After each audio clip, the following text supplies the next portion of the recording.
کیا آپ نے کبھی اسرائیلی جھنڈے کے اندر موجود اس اسٹار آف ڈیوڈ یا پروفٹ داؤد کے ستارے کو دیکھ کر یا یہودی قوم کو جگہ جگہ اسے اپنی مذہبی رسومات اور تاریخی عمارتوں پر استعمال کرنے کے ساتھ ساتھ اسے قبالہ نامی کالے جادو کے دوران استعمال ہوتے دیکھ کر اور سب سے بڑھ کر اسے ہالی ووڈ فلم انڈسٹری کے اندر جادو کے لیے استعمال ہوتا دیکھ کر کیا کبھی سوچا کہ آخر یہ ستارہ ہے کیا؟ یہ آیا کہاں سے اور اس کا مطلب کیا ہے؟ یہودی قوم اسے اس قدر اہمیت کیوں دیتی ہے کہ اسے اپنی ہر مقدس چیز کے اندر شامل کرنا نہیں بھولتی؟ اور اس کی نسبت حضرت داؤد علیہ السلام اور ان کے بیٹے حضرت سلیمان علیہ السلام سے کیوں ہے جنہیں اللہ نے جنات اور جادو پر کنٹرول دیا تھا؟ اسلام کے اندر اس کی اہمیت کیا ہے؟ اگر آپ کے مائنڈ میں بھی کبھی یہ سوال آئے ہیں اور آپ اس کا جواب نہیں جانتے تو آئیں آج کی اس ویڈیو کے اندر انہی انٹرسٹنگ سوالوں کے جواب جاننے کی کوشش کرتے ہیں۔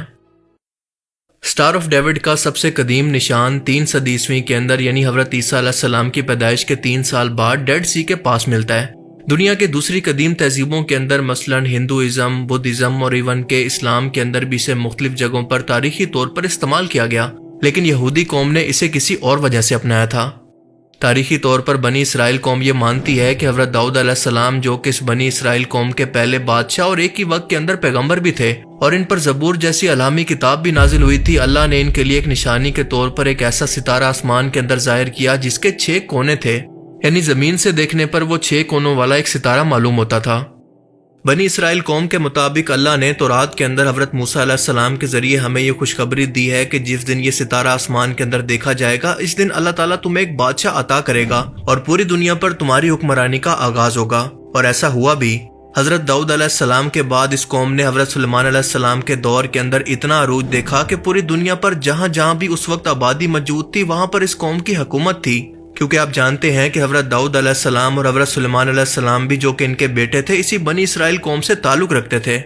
حضرت سلیمان علیہ السلام نے اللہ تعالیٰ سے خاص طور پر یہ دعا مانگی تھی کہ اے اللہ مجھے ایسی حکومت عطا کرنا جو کہ قیامت تک تو کسی اور کو عطا نہ کرے، اور اسی وعدے کے مطابق یہ قوم اس وقت اپنا عروج دیکھ چکی ہے، لیکن اپنی بدعمالیوں کی وجہ سے اور نافرمانیوں کی وجہ سے اللہ نے ان کو ہٹا کر امت محمدیہ کو دنیا کی حکومت عطا کر دی اور ہمیشہ کے لیے سزا کے طور پر اس قوم کو دربدر کر دیا۔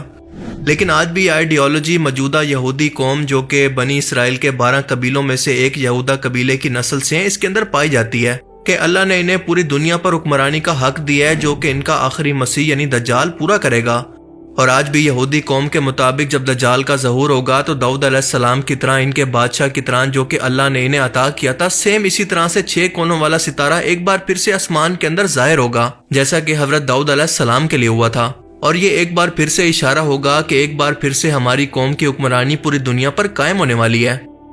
اسی لیے آج بھی اسٹار آف ڈیوڈ کو پوری دنیا پر حکمرانی کے لیے اللہ کی طرف سے حکم کے طور پر یہ لوگ اس اسٹار کو اپنے جھنڈے کے اندر شامل کرنے کے ساتھ ساتھ اپنے لباس اور ہر ایک اہم چیز پر ظاہر بھی کرتے ہیں، اور دراصل یہ پوری دنیا کو ایک خاموش پیغام ہوتا ہے کہ ہمیں اللہ نے تم پر حکومت کے لیے پیدا کیا، اور اس بات کی تصدیق اسلامی روایات سے بھی ہوتی ہے کہ مسلسل احادیث مبارکہ سے ہمیں پتہ چلتا ہے کہ دجال کی آمد سے پہلے اور اس کے آنے کے بعد بھی یہودی قوم عروج حاصل کرے گی اور دنیا کے ایک بڑے حصے پر قبضہ حاصل کر کے پوری دنیا پر قبضہ کرنے کے انتہائی قریب ہوگی۔ لیکن اسی دوران جب دجال کے سامنے مسلمان یعنی امام مہدی علیہ السلام کی فوج کمزور پڑنے لگے گی تو اللہ تعالیٰ اس فتنہ پرست قوم کو اور ان کے مسیح دجال کو ختم کر کے اس پوری دنیا پر ایک اصل مسیح یعنی حضرت عیسیٰ علیہ السلام کی حکومت کو قائم کرے گا۔ اور جیسا کہ میں نے پہلے بتایا کہ بنی اسرائیل قوم کو عالمی حکومت دینے کے بعد ان کی نافرمانیوں کی وجہ سے ان سے یہ حکومت چھین کر عربوں کو عطا کر دی گئی۔ بنو امیہ بنو عباس کے دور کے اندر ان لوگوں نے بھی عروج دیکھا اور ان کی نافرمانیوں کے بعد یہ حکومت ترکوں کے حوالے کر دی گئی، اور اس کے بعد مسلمانوں سے یہ حکومت ہمیشہ کے لیے چھین کر برٹشرز کو دے دی گئی، اور آج یہ طاقت امریکہ کے پاس ہے، لیکن بہت جلد امریکہ سے بھی چھین کر یہ چین کے پاس جانے والی ہے، جس کا ذکر ہمیں حدیث مبارکہ کے اندر ملتا ہے۔ رسول اللہ صلی اللہ علیہ وسلم کی حدیث مبارکہ کے اندر واضح طور پر بیان ہوتا ہے جس کا مفہوم ہے کہ ایک ایسی قوم جن کے چہرے چھوٹے اور چپٹے ہوں گے، ان کی ناک چوڑی ہوگی اور یہ قوم لادین ہوگی، یعنی اس کا کوئی مذہب نہیں ہوگا، قیامت کے قریب اس کو عروج ملے گا۔ اور آج کے ٹائم میں اگر آپ یہ تمام علامتیں کسی قوم میں ڈھونڈنے کی کوشش کریں تو آپ کو یہ چائنیز واضح طور پر دکھ سکتے ہیں، اور یہی وجہ ہے کہ بہت سے لوگوں نے اسے دجال کے ساتھی یا پھر ان کا لشکر سمجھ کر غلط فہمی کا شکار بھی ہو گئے، یہاں تک کہ ڈاکٹر اسرار بھی اس بات کے قائل تھے۔ لیکن سچ یہ ہے کہ یہ تیسری عالمی جنگ کا زمانہ ہوگا جس کے اندر چائنا ایک عالمی جنگ اور اکانومیکل جنگ کے اندر ایک سپر پاور بن کر ابھرے گا، لیکن اس کے بعد یہ بھی زوال کا شکار ہو جائے گا۔ حدیث مبارکہ میں اسی تیسری عالمی جنگ کے زمانے کے اندر ترکوں کی تباہی کا ذکر بھی ملتا ہے، کہ وہ اس دوران کرسچن سے لڑ رہے ہوں گے، یعنی کرسچنز نے ان کے ملک پر حملہ کیا ہوگا جن کے پیچھے سپورٹ کرنے والے یہودی ہوں گے۔ اور آج بھی اگر آپ دیکھیں تو امریکہ کی اکانومی اور اس کی پالیسی کے پردے کے پیچھے دراصل یہودی لابی قابض ہے۔ حدیث مبارکہ سے اس بات کا اشارہ ملتا ہے کہ یہ جنگ موجودہ ترکی کے داخلی دروازے پر یا پھر بارڈر پر اسے قبضانے کے لیے ہوگی، جس کو دروازہ کہا گیا ہے۔ اور آپ جانتے ہیں کہ دروازہ ہر اس چیز کے لیے استعمال ہوتا ہے جو کسی جگہ کے اندر داخل ہونے کے لیے استعمال ہو۔ اسی جنگ کے دوران اعلان ہوگا کہ امام مہدی علیہ السلام کا ظہور ہو چکا ہے، لیکن یہ ایک افواہ ہوگی۔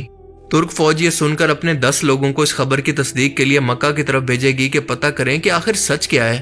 رسول اللہ نے فرمایا کہ خدا کی قسم میں ان 10 لوگوں کے نام، ان کے والد کے نام اور ان کے گھوڑوں کے رنگ بھی جانتا ہوں جس پر بیٹھ کر وہ جائیں گے۔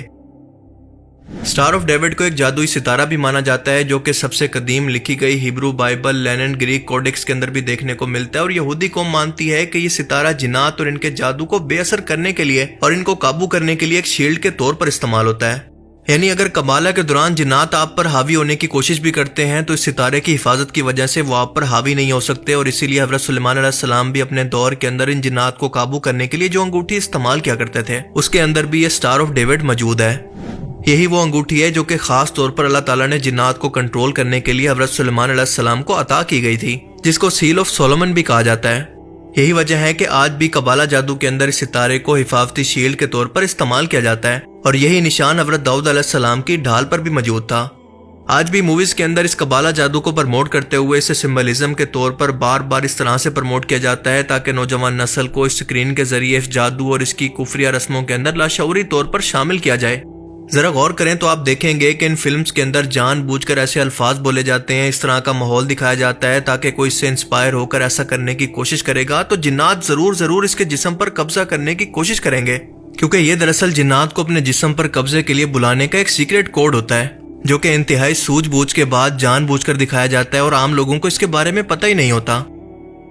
آج یہودی قوم کے اندر جگہ جگہ پر مذہبی اور تاریخی عمارتوں پر سٹار آف ڈیوڈ کو بنانے کا رواج 18ویں صدی کے اندر اس وقت شروع ہوا جب یورپ کے اندر یہودی قوم نے دیکھا کہ کرسچن قوم کا مذہبی سمبل یعنی کراس چرچز کے علاوہ ہر ایک اہم جگہ پر موجود ہے، اور اسی چیز کو ریپلیس کرنے کے لیے ان لوگوں نے اپنا مذہبی سائن یعنی سٹار آف ڈیوڈ کو ہر ایک اہم بلڈنگ، عبادت گھروں، کتابوں، قبروں، اسٹیشنری اور یہاں تک کہ اپنے کپڑوں تک میں شامل کرنا شروع کر دیا، جو کہ اب ان کے کلچر کا حصہ بن چکا ہے جس کی توہین وہ برداشت نہیں کرتے۔ 2019 میں امریکہ کے واشنگٹن ڈی سی کے اندر ایک یہودی LGBT کمیونٹی نے ایک رینبو کلر کا جھنڈا اٹھا کر جس کے درمیان سٹار آف ڈیوڈ موجود تھا اپنے حقوق کے لیے احتجاج کیا، اور سٹار آف ڈیوڈ کی اسی توہین کی وجہ سے فوراً سے اس جھنڈے کو بین کر دیا گیا۔ سچ یہ ہے کہ آج بھی سٹار آف ڈیوڈ اور اس کی تاریخ کو لے کر کافی بحث کی جاتی ہے، کیونکہ یہودیت اکثر من گڑت روایات اور جھوٹ پر مشتمل ہے، اور کچھ ماہرین کا یہ ماننا ہے کہ دراصل سٹار آف ڈیوڈ 2 ٹرائنگلز کو دکھاتا ہے جو کہ ایک دوسرے کے سامنے موجود ہیں۔ ایک ٹرائنگل اوپر خدا کی طرف اشارہ کرتی ہے تو دوسری نیچے انسان کو شو کرتی ہے، جبکہ کچھ کے مطابق اوپر نیچے کے علاوہ یہ 4 سمتوں کو ظاہر کرتی ہے، یعنی مشرق، مغرب، شمال اور جنوب، اور کچھ کے مطابق اس ستارے کی وجہ سے 12 ٹرائنگل بنتی ہیں جو کہ بنی اسرائیل کے 12 قبیلوں کو شو کرتی ہیں، جبکہ زیادہ تر یہودی قوم کے عقیدے کے مطابق یہ سٹار آف ڈیوڈ آج بھی انہیں اس بات کی یاد دلاتا ہے اور امید اور حوصلہ پیدا کرتا ہے کہ یورپ کے اندر ان کی نسل کشی کے بعد آج بھی ان کا عروج ایک بار پھر سے آنے والا ہے۔ باقی مکمل سچ کیا ہے یہ اللہ کے سوا کوئی نہیں جانتا، لیکن آپ اس بارے میں کیا سوچتے ہیں؟ اپنی قیمتی رائے کا اظہار کمنٹ سیکشن میں ضرور کریں۔ And thanks for watching this video. اللہ حافظ۔